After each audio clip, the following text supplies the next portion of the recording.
The first thing you should know about me is that I'm a very faint of heart. There's a pamphlet I've been looking for a while now. I remember coming across it a while ago while I was a child. I was at the doctor's office, the waiting room, getting a physical. The year was 2002. I was born in 1996. That's when I saw it, strewn within the other celebrity or glamour magazines. Picked out one of the single gray corners. It was like it was looking at me. I picked it up and read the title, How to Talk to Yourself, by a man named Roger Harrison. There was no graphic, just a white background and the Arial font reading the title and the author. To this day, I've never been able to find out who the mysterious Roger Harrison was. I spent countless hours on the internet browsing for anyone who remotely matched my query. Last week I found a tattered piece of paper plastered to a sewer grate, colors running from the recent rain. I picked it up and read the title. It was the very same pamphlet from my childhood, the one I remember so very clearly on that one day in the waiting room. How to Talk to Yourself. I quickly stuffed it in my bag. I could feel the hairs on my back of my neck stand up. The feeling when you get you're being watched. I was in a crowded square in the middle of a city. Surely it was a coincidence. Continued home, attempting to forget the pamphlet that was lying in my bed. Perhaps I saved it as a bit of a memorabilia. Perhaps I trashed it.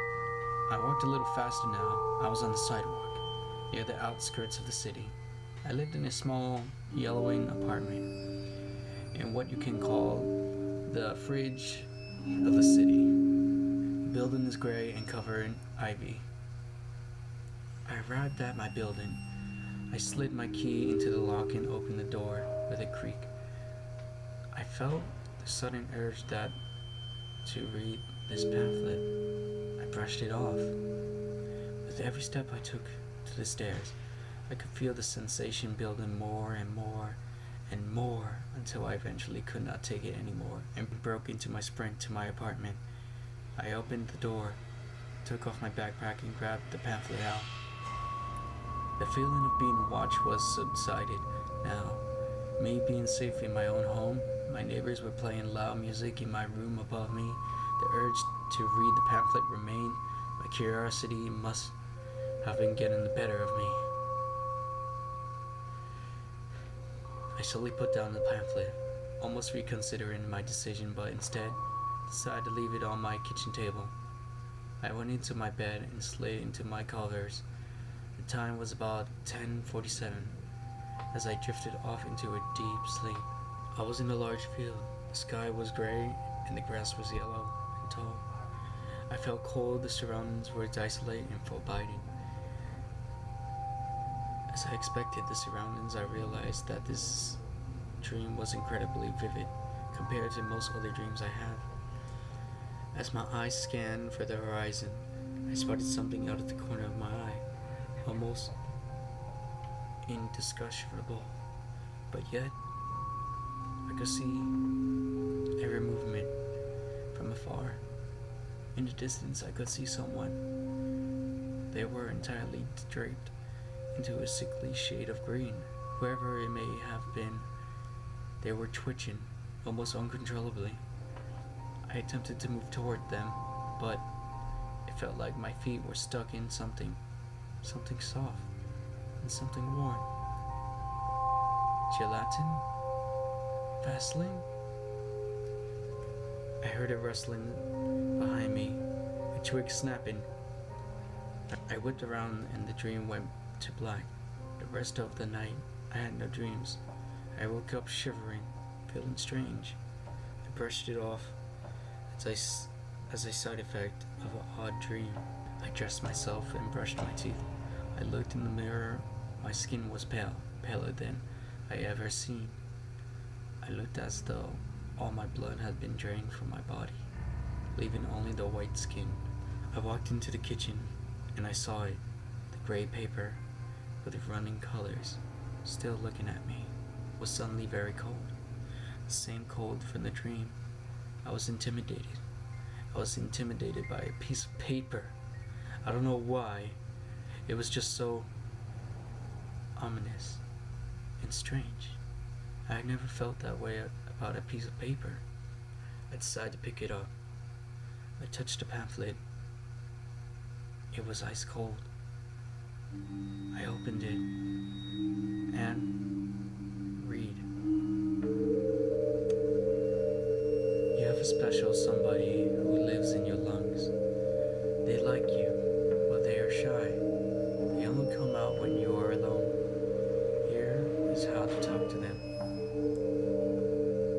Step 1. Breathe deeply.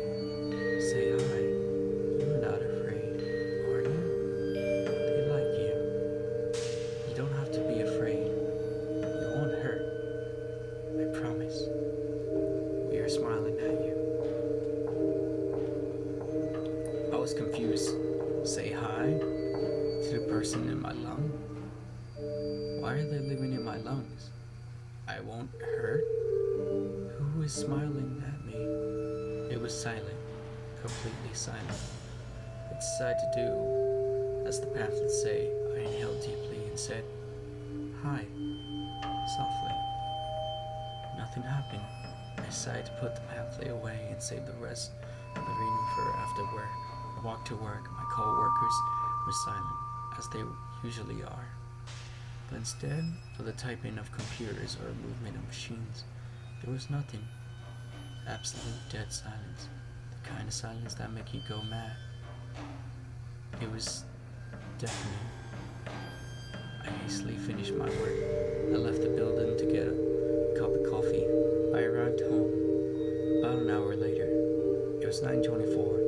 The pamphlet laid open on the table, tempting me to continue reading. I gave my temptations and picked it up and read. Step 2. Be cold. Don't go to sleep. Not yet. I want to see your eyes. Take 1 tablespoon of the oil. Eat it. Shut your eyes. Don't yell. Don't scream. Don't. The rest of this section was undescribable. The ink that is written is smudged. The second section, as expected, was equally as strange, if not stranger than the first section. Questions ran through my mind. The oil? What oil was the pamphlet talking about? This was the part that confused me the most, alongside the part that was smudged by the rain, expecting it will be some sort of brew of oil with a recipe for it. I had no idea where to start looking for the oil. Perhaps there was an explanation in the next step. I pondered. Step 3. Happy, happy, happy, happy, happy, happy. Be happy. Start talking. Say how you are. You want to make them happy.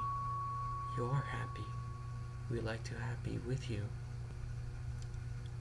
As I thought, there wasn't any likely to, as there were oil they could be. It seemed that Arthur, whoever he or she was, almost completely losing his sanity at this point. The obsession was almost chilling. Happiness was starting to freak me out, and I pulled out the pamphlet and headed upstairs to my bedroom. I got underneath the covers and my head hit the pillow. I had the same dream I had last night. The only difference was the main green was closer. It was much, much closer. I woke up promptly in a cold sweat at 3:27 a.m. I couldn't bring myself back to sleep.